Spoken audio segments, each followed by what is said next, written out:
তিনি রাজা ছিলেন না, মুকুট কখনো পরেননি, তবুও তার মাথার ছিল এক বিস্ময়কর যাত্রা।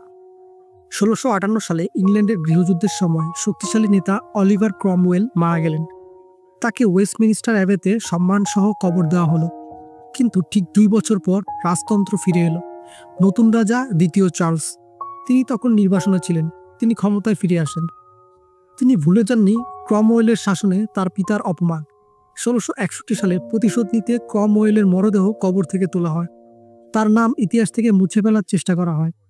তার মাথা শরীর থেকে আলাদা করে জনসাধারণের সামনে ঝুলিয়ে রাখা হয়, যেন এটা এক ভয়ঙ্কর বার্তা হয়ে থাকে যারা ভবিষ্যতে এমন পথে হাঁটতে চায় তাদের জন্য।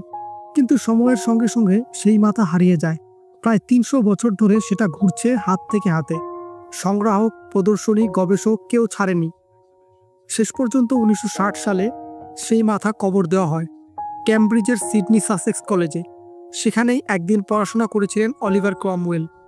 তিনি কখনো মুকুট পরেননি, তবুও তার গল্প আজও মানুষকে থমকে দেয়। ধন্যবাদ।